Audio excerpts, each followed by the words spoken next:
कहानी का संदेश। महायज्ञ का पुरस्कार कहानी के माध्यम से कहानीकार यशपाल जी ने यह संदेश दिया है कि सच्ची कर्तव्य भावना एवं निस्वार्थ भाव में किया गया कर्म किसी महायज्ञ से कम नहीं होता। निस्वार्थ भाव से किया गया कर्म मनुष्य को निश्चय ही सफलता देने वाला होता है। जीवों पर दया करना मनुष्य का परम कर्तव्य है। भूखे को भोजन कराना, शोषितों और पीड़ितों की सहायता करना ही श्रेष्ठ मनुष्य का धर्म है। वास्तव में नर सेवा ही सच्ची नारायण सेवा होती है। स्वयं कष्ट सहन करके दूसरों के कष्टों का निवारण करना ही सच्ची मानव धर्म है। केवल दिखाने के लिए किया गया यज्ञ महत्वहीन होता है। महायज्ञ पुरस्कार कहानी की सार्थकता यशपाल जी द्वारा लिखित महायज्ञ का पुरस्कार कहानी शीर्षक सफल एवं सार्थक है। इस कहानी में उचित पात्रों का चयन कर लेखक ने अपनी कहानी में नई ऊर्जा या शक्ति भर दी है।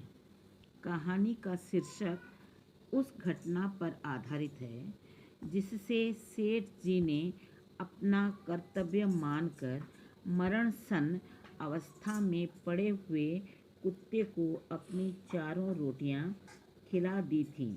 इस घटना को महायज्ञ से कम नहीं माना जा सकता।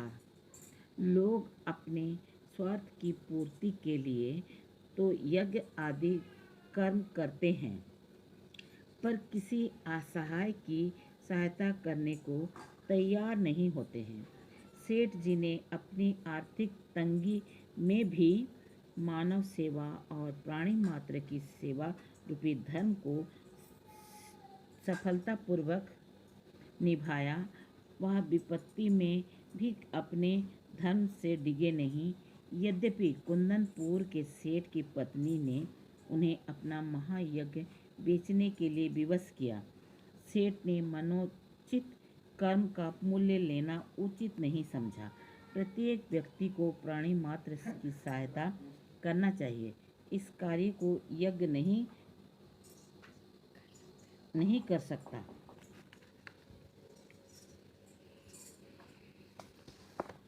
यहाँ से दिखाना है।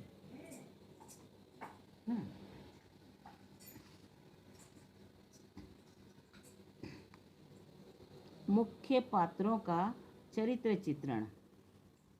सेठ एक धनी सेठ थे। वह विनम्र, उदार और धर्मपरायण थे। उनके द्वार पर जो भी आता वह उसके लिए तन मन धन से सेवा में तत्पर रहते थे। कोई याचक उनके द्वार से खाली नहीं लौटता था। उनका विचार था कि मानव सेवा ही प्रभु की सेवा है। जीवों पर दया करना वे अपना परम कर्तव्य समझते हैं। नंबर 1, विनम्र एवं उदार प्रवृत्ति। सेठ जी स्वभाव से अत्यंत विनम्र एवं उदार प्रवृत्ति के थे। कोई भी साधु संत कभी भी उनके द्वार से खाली हाथ नहीं जाता था। वे सदैव भूखे को भरपेट भोजन कराते। जो भी उनके सामने हाथ पसारता था उसकी इच्छा वह अवश्य पूर्ण करते थे। इन कार्यों में सेठानी जी भी सेठ जी का पूर्ण सहयोग करती थी। दूसरा, कर्तव्यनिष्ठ। सब दिन होत ना एक समान। सेठ जी अकस्मात समय के फेर में पड़ गए और उन्हें गरीबी का मुंह देखना पड़ा। उनके संगी साथियों ने उनका साथ छोड़ दिया। सेठ और सेठानी भूखों मरने लगे। पत्नी की सलाह से गरीबी की मुक्ति के लिए पड़ोस के गांव में सेठ के घर यज्ञ बेचने गए। उन दिनों यज्ञ बेचने की प्रथा थी। गरीब होने पर भी उन्होंने अपनी कर्तव्य भावना को विस्मृत नहीं किया। स्वयं भूखे रहकर भी एक क्षुब्धग्रस्त कुत्ते को अपनी चारों रोटियां खिला दी। धन्ना सेठ की पत्नी ने जब उनसे इस घटना को महायज्ञ बताया तो उन्होंने इसे केवल अपनी कर्तव्य का भावना नाम दिया। तीसरा, मनोचित व्यवहार। सेठ जब कुंदनपुर जा रहे थे तो जब धूप और पसीने से व्याकुल होकर विश्राम और भोजन करने के लिए एक पेड़ के नीचे बैठे तो सामने एक भूख से तड़पता हुआ कुत्ता दिखाई पड़ा। उन्होंने सोचा क्यों ना इस कुत्ते को एक रोटी खिला दें, इससे मेरा कुछ नहीं बिगड़ेगा। पर इस बेचारे की सूद को कुछ शांति मिलेगी। इस तरह उन्होंने अपनी रोटी खिलाकर कुत्ते की जान बचाई और स्वयं जल पीकर चल पड़े।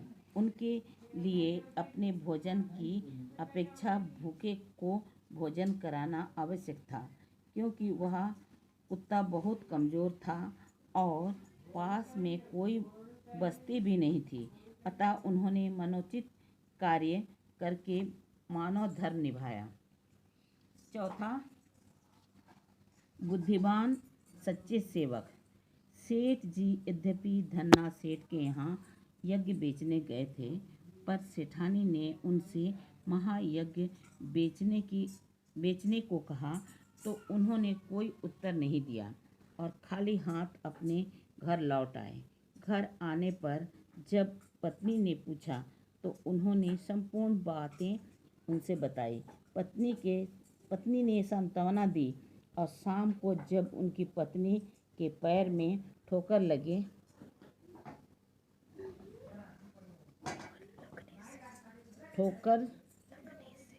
लगने से तथा पत्थर के उठाने से सीढ़ियों के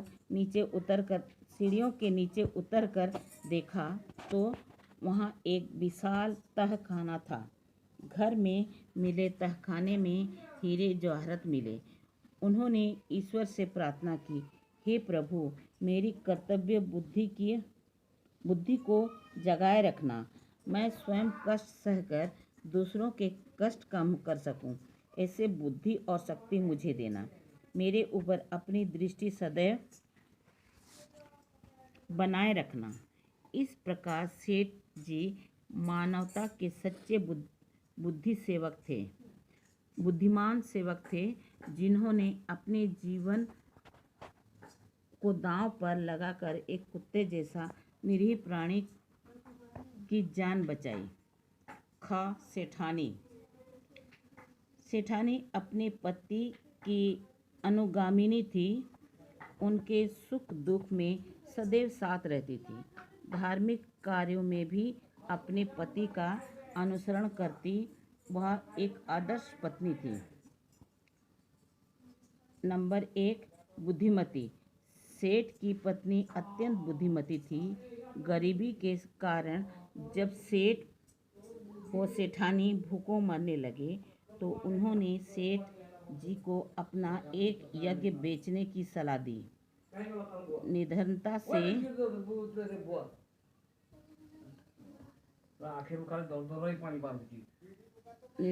से निपटने का उनके पास यही एक उपाय था। दूसरा, पतिपरायणता। सेठ जी जब गरीबी में परेशान थे तब उसने अपने पति का पूर्ण रूप से साथ दिया।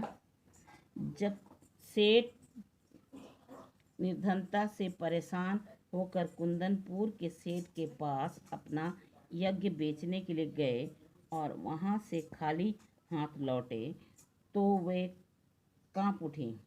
पर जब सेठ जी ने अपनी तथा सेठानी के बीच हुई सारी बातें बताईं तो उन्हें अपने पति पर गर्व महसूस हुआ कि उन्होंने विपत्ति में भी अपना धर्म नहीं छोड़ा।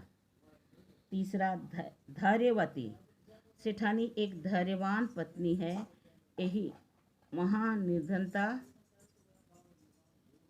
वही निर्धनता के समय अपनी बुद्धि और धैर्य से काम लेती है। सेठ जी के खाली हाथ लौटने पर भी वह अपना धैर्य बनाए रखती है। अपने पति की धर्म परायणता को सुनकर उसका हृदय उल्लासित हो गया कि उनके पति ने विपत्ति में भी धैर्य